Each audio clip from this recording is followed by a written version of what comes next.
안녕하세요, 모터시티입니다. 지난 영상에서 디트로이트의 오프시즌이 정말 잘못된 건지, 랭던이 일을 정말 못하고 있는 건지에 관해 살펴봤었는데요. 이어서 오늘 영상에서 다룰 이야기는 디트로이트의 빅무브, 빅네임 영입이 왜 불가능했는지와 그 중심에 제일런 듀렌이 있는 것에 관해 살펴보도록 하겠습니다. 준비되셨죠? 디트로이트 팬들이 가장 아쉬워하면서도 동시에 몇몇 극성 현지 팬들이 주구장창 외치는 건 이번 오프시즌에 왜 빅무브를 하지 않았느냐입니다.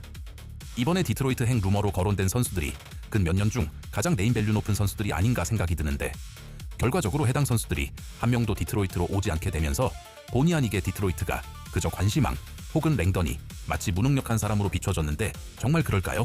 우선 이 리스트에 있는 5명의 선수부터 살펴보겠습니다. 이 리스트대로라면 오스틴 리브스는 디트로이트가 계약을 제시하기 전에 일찌감치 레이커스가 FA 계약을 해버렸고, 코비 화이트는 샬럿에서 킵하기 위해서 애초에 라멜로 볼을 미네소타로 트레이드했고, 카와이 레너드는 본인이 디트로이트 행 거부, 카이리 어빙은 댈러스에서 트레이드할 생각이 없었고, 마지막으로 르브론 제임스 루머는 애초에 말이 안 되었던 브라이언 윈드호스트의 블러핑이었습니다. 다음 리스트도 살펴보면 트레이 머피는 지난 데드라인 때 1라픽 4장 요구하다가 이제 3장을 요구하는데, 트로이 위버 특성상 항상 소속 선수를 저점 1대 파는 경향이 있기에 굳이 디트로이트가 지금 응해줄 필요가 없다 판단한 것으로 보이고, 타일러 히로의 경우도 애초에 밀워키, 마이애미, 디트로이트 최초 삼각딜 이야기가 나왔을 때 밀워키 측이 요구한 게 많지 않았더라면 이미 히로는 디트로이트 유니폼을 입고 있었을지도 모르겠습니다.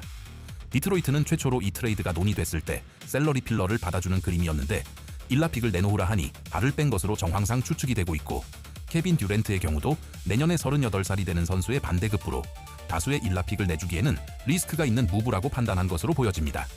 그리고 루머에 의하면 상대팀들이 아사르 탐슨 혹은 론 홀랜드를 달라고 했다는 이야기가 나오고 있고요. 이럼에도 불구하고 디트로이트는 무리하게 빅무브를 진행했었어야 했을까요? 한창 루머가 나던 노먼 파웰에 관한 이야기도 해볼까요?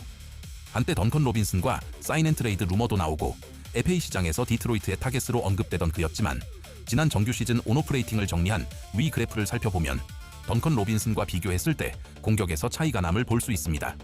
당장 팬들이 원하는 스페이싱 보강과 공격 보강을 생각하면 연봉도 5-6밀 저렴한 던컨 로빈슨이 낫겠죠. 덧붙여서 이번에 영입한 아이제아조도 보면 파웰보다 공수 밸런스가 더 내음을 볼 수 있습니다.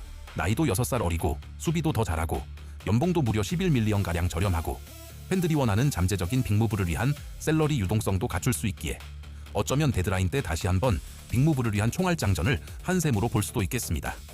그럼 다시 랭던 이야기로 돌아가서, 랭던이 정말 협상 능력이 모자라서 빅네임을 영입하지 못한 걸까요? 결정적으로 이러한 무브들을 위해 손발이 묶인 결정적인 이유는 바로 제일런 듀렌 때문입니다. 랭던 체제에서 눈여겨볼 행보는 그들이 셀러리 캡 관리에 매우 치밀하고 계획적이었다는 겁니다. 그 이면에는 랭던이 취임 당시 함께 데려온 셀러리 캡 전문가이자 현 프런트의 2인자인 마이클 블랙스톤의 역할도 매우 큰데요. 2년 전 12월로 시계를 돌려보겠습니다. 2024년 12월 14일에 갑자기 폴리드를 웨이브하면서 다음 날까지 팀 셀러리 미니멈 액수를 채워야 하는 상황이 됐는데, 곧바로 자본테 맥코이와 베테랑 미니멈 계약을 체결하면서 일시적으로 셀러리 캡을 하루당 37,000불을 아끼게 됐는데, 12월 16일에 맥코이를 다시 웨이브하고 폴리드와 베테랑 미니멈 계약을 맺는 이 단순한 무브들을 통해 기존의 10밀리언이 아닌 4밀리언이 추가된 14밀리언을 가지고 그해 트레이드 데드라인에 임할 수 있게 되었습니다. 4밀리언을 만들기 위해 이토록 치밀한데 훨씬 거액의 선수들을 영입하는 데 있어서 더 조심스러운 건 당연한 거겠죠? 디트로이트의 이번 오프 시즌 최우선 과제 중 하나는 바로 제일런 듀렌과의 연장 계약이었습니다. 적당한 선에서 타협하고 마무리될 줄 알았던 협상은 여전히 미궁 속에 빠져있고, 듀렌 측이 원하는 맥스급에 가까운 금액과 디트로이트가 제시한 것으로 추정되는 금액은 거의 7에서 9밀리언가량 차이가 나기에 1밀리언조차도 허투루 쓰지 않는 프런트가 듀렌과의 계약도 마무리되지 않은 상황에서 얼렁뚱땅 다른 큰 규모의 딜을 할 수가 없는 겁니다. 다른 큰 규모 딜부터 진행했다가 나중 가서 셀러리 계산 어떡하려고요? 가뜩이나 이번 여름 아사르 탐슨과의 연장 계약 이야기도 해야 할 판에 듀렌 이야기부터 꼬여버리니 쉽사리 빅무브 시작 자체를 할 수 없는 골 때리는 상황이 되어버린 거죠.